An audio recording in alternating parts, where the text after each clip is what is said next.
Welcome to this week's lesson in environmental ethics.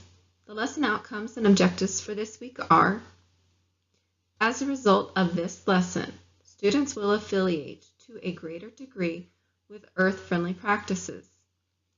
Students will be able to describe 10 benefits of conservation in nature. Students will be able to correctly categorize resources as renewable and non-renewable with at least 80% accuracy. Students will compare the impacts of different actions and will be able to choose which is the more sustainable practice. Each student will create a plan with 5 changes that they promise to make in order to commit to greener living.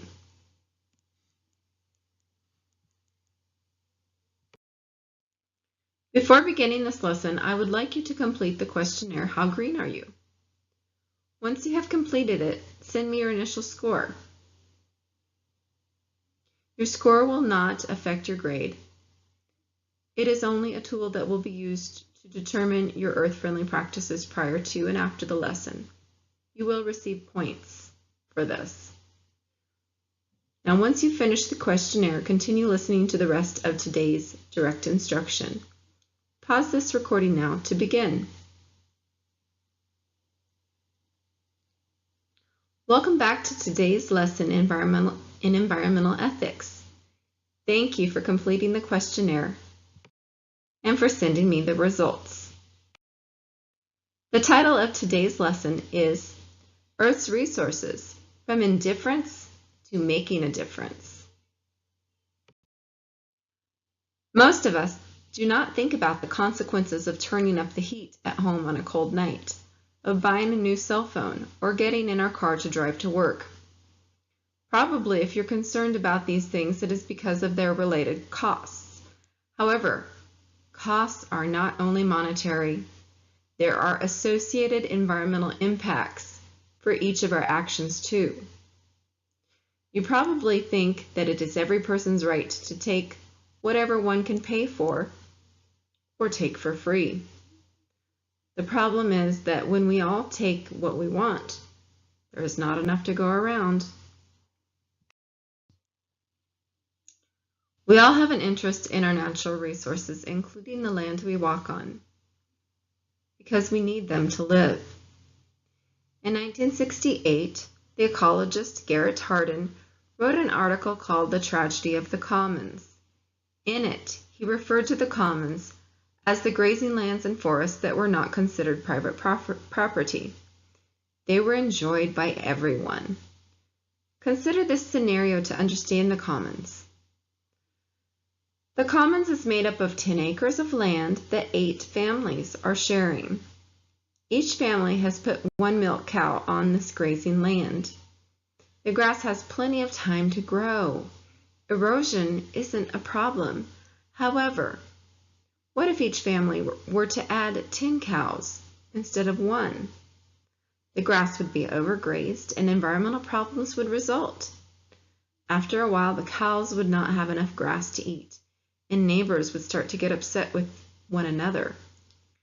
In order to use resources in such a way that it does not degrade the environment and so that resources can continue to be used in a similar way in the future, we must understand sustainable use. Sustainable use requires not overusing resources. Here are some reasons for conserving our resources. Trees decrease atmospheric carbon and global warming, produce oxygen, and increase rainfall. Plants minimize erosion, filter out impurities from the water too.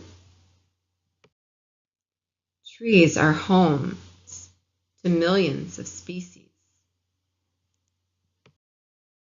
Nature still contains unknown life-saving drugs.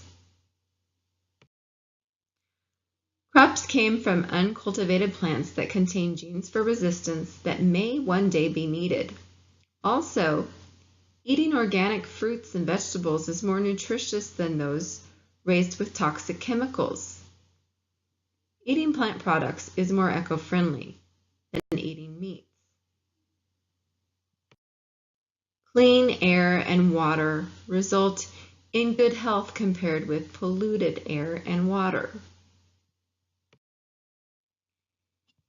Increased competition for resources increases the cost of products and services, and competition leads to stress, whereas beautiful views minimize stress, improve moods, reduce anger and aggressiveness, increase overall happiness, and strengthen immunity. One way that we can minimize our impact upon the environment is by using renewable resources instead of non-renewable resources. This serves to conserve areas that should be protected due to their biological diversity. Renewable resources are endless or can be renewed over a short period of time, say less than 100 years. They include solar power, wind power, hydroelectric power, and plants taken from habitats that can be renewed over short periods of time. Non-renewable resources take much longer to replenish. Some take millions of years. They include oil, natural gas, coal, and trees taken from rainforests, which took thousands of years to develop the level of biodiversity that they contain. When considering how to reduce your ecological footprint, it is important to first determine your actual footprint. Here's a possible breakdown that may closely resemble your footprint. Food is approximately 13.04% of your ecological footprint. You can reduce your footprint if you buy organic, buy or grow locally, and eat more veggies and fruits and fewer meats. Waste is 17.39% of your ecological footprint. You can reduce waste by reducing, reusing, and recycling. Materials and energy are needed for processing food, making roads, phones, packaging, clothing, and for heating your home. Transportation.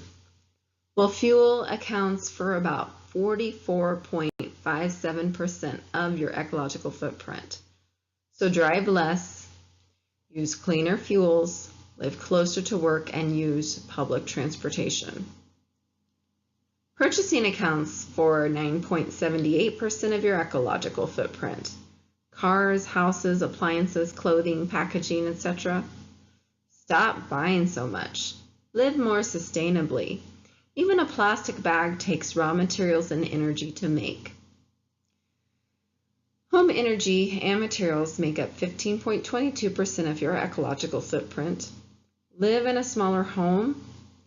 Use biodegradable products. Use solar power. Shower less. Open the windows when weather is pleasant. And put on layers of clothing when it's cold. You can also plant trees. They will shade your home. Of course, there are many more things you can do to live green. Complete the assessment on this slide. Part of your work this week will be to create a plan that includes 5 changes you will make this week in order to commit to greener living. Document the implementation of the plan with videos or photos. Reflect upon how these commitments will change your life and consider how you would like to promote change in others. When you're done, make sure to post your work by Friday. I will highlight some of the best work in next week's announcement and may even share some of your results with the community and online media. Watch and read the hyperlinks found in this slide to give you some ideas of work you can complete or by which you can become inspired.